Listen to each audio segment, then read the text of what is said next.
Hello guys, good morning. അപ്പോൾ ദേ രാവിലെ ഒരുങ്ങി സുന്ദരിമണിയായി ഞാൻ എങ്ങോട്ടായി പോകുന്നതെന്നറിയോ? പിയുടെ സ്കൂളിലേക്കാണ് കേട്ടോ. ഇന്ന് പിയുടെ പ്രോഗ്രസ് റിപ്പോർട്ട് കിട്ടുന്ന ദിവസമാണ്. അതായത് 3rd സ്റ്റാൻഡേർഡിലേക്ക് അവൾ പ്രൊമോട്ട് ആവുന്ന ദിവസം.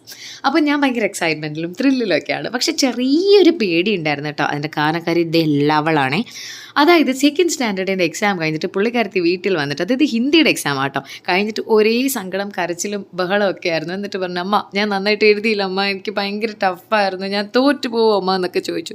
അങ്ങനെ പെങ്കൊച്ച് എന്നെയും കൂടെ അങ്ങ് പേടിപ്പിച്ചു. അങ്ങനെ ഞങ്ങൾ സ്കൂളിൽ എത്തിയിട്ടുണ്ട്. KV കടവന്ത്രയിലാണ് അവൾ പഠിക്കുന്നത്. അങ്ങനെ അവിടെ ചെന്ന് റിപ്പോർട്ട് കാർഡിന് വേണ്ടിയിട്ട് വെയിറ്റ് ചെയ്യായിരുന്നു. എനിക്കും ആ ഹിന്ദിയുടെ മാർക്ക് എന്താവുന്നൊരു ടെൻഷനിലായിരുന്നു ഇരുന്നത്. ഇതായിരുന്നു അവളുടെ ക്ലാസ് കേട്ടോ, ക്ലാസ് 2D. ഇതിലാണ് അവൾ പഠിച്ചത്. അപ്പോൾ എനിക്ക് ഈ ക്ലാസ് റൂമൊക്കെ കണ്ടപ്പോൾ ഒരു സങ്കടം കേട്ടോ. ഇനി എൻ്റെ മോൾ ഇതിലേക്കല്ലല്ലോ, 3rd സ്റ്റാൻഡേർഡിലേക്ക് അല്ലേ എന്നൊക്കെ ഒരു വിഷമം. പക്ഷേ ഇന്ന് പറഞ്ഞ് കൊച്ചിന് തോറ്റ് പഠിക്കാൻ പറ്റില്ലല്ലോ. അങ്ങനെ ആ ഒരു സന്തോഷത്തിൽ ഞാൻ പ്രോഗ്രസ് റിപ്പോർട്ടൊക്കെ പോയി വാങ്ങി. അങ്ങനെ നോക്കിയപ്പോഴത്തേക്കും ഞാൻ ഞെട്ടി മക്കളെ, ഞാൻ ഞെട്ടി.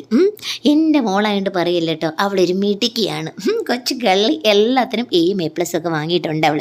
എന്നിട്ടാണ് പെണ്ണങ്ങ് പേടിപ്പിച്ച് കളഞ്ഞത്. കാരണം ഹിന്ദി എനിക്ക് നെഹി എന്ന് പറഞ്ഞാൽ നെഹി എനിക്കറിയില്ല. അപ്പോൾ അതുകൊണ്ട് എൻ്റെ മോള് ഹിന്ദിയും ഇംഗ്ലീഷും നല്ല അടിപൊളിയായിട്ട് കമ്മ്യൂണിക്കേറ്റ് ചെയ്യണം എന്നുള്ളൊരു ഒരു വാശിയിലാണ് ഈ KV കടവന്തരയിൽ കൊണ്ട് ചേർത്തതിൻ്റെ കഥ. അത് ഞാൻ പിന്നെ പറഞ്ഞുതരാം കേട്ടോ. അപ്പോൾ എന്താണെങ്കിലും ഹിന്ദിക്ക് അവൾക്ക് A++ ഒക്കെ കിട്ടിയിട്ടുണ്ട്. റൈറ്റിംഗ്, റീഡിങ് അതിനൊക്കെ കണ്ടപ്പോൾ തന്നെ എനിക്ക് ഭയങ്കര സന്തോഷമായി. അങ്ങനെ ഒരു കേക്കുമായിട്ടാണ് കേട്ടോ ഞങ്ങൾ വീട്ടിലെത്തിയത്. കാരണം കേക്കൊക്കെ കട്ട് ചെയ്ത് ഈ സക്സസ് നമുക്കൊന്ന് ആഘോഷിക്കണ്ടേ.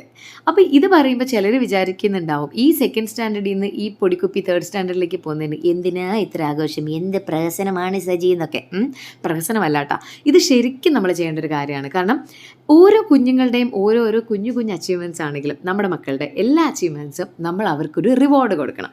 ആ റിവാർഡ് കൊടുക്കുമ്പോൾ അവർക്ക് വീണ്ടും പുതിയ കാര്യങ്ങൾ അച്ചീവ് ചെയ്യാനുള്ള ഒരു ഒരു തോര ഉണ്ടാവും. അപ്പോൾ നമ്മൾ ആ ഒരു സ്പിരിറ്റ് അവരിൽ ഉണ്ടാക്കിയെടുത്തു കഴിഞ്ഞാൽ ഈ ഓരോ സന്തോഷത്തിൻ്റെയും അല്ലെങ്കിൽ ഓരോ അച്ചീവ്മെൻറ്റ്സിൻ്റെയും മധുരം അവർ മനസ്സിലാക്കും. അപ്പോൾ പിന്നീടാണെങ്കിലും അത് അവർക്കൊരു മോട്ടിവേഷൻ ആയിരിക്കും മുന്നോട്ട് സ്റ്റെപ്സ് എടുക്കാൻ വേണ്ടിയിട്ട്. അങ്ങനെയുള്ള കാര്യങ്ങൾ എല്ലാ മക്കൾക്ക് വേണ്ടിയിട്ടും എല്ലാ അച്ഛനമ്മമാരും ചെയ്യണം എന്ന് തന്നെയാണ് എനിക്ക് പറയാനുള്ളത്. അങ്ങനെ കുഞ്ഞുങ്ങളെല്ലാവരും ഹാപ്പി ആയിട്ട്, അവരുടെ കുറേ ഫ്രണ്ട്സും കൂടി ഉണ്ടായിരുന്നു കേട്ടോ, അവരും കൂടി വന്നിരുന്നു കേക്കൊക്കെ കട്ട് ചെയ്ത് ആഘോഷിച്ച് അങ്ങനെ ഹാപ്പി ആയിട്ട് പിരിഞ്ഞു.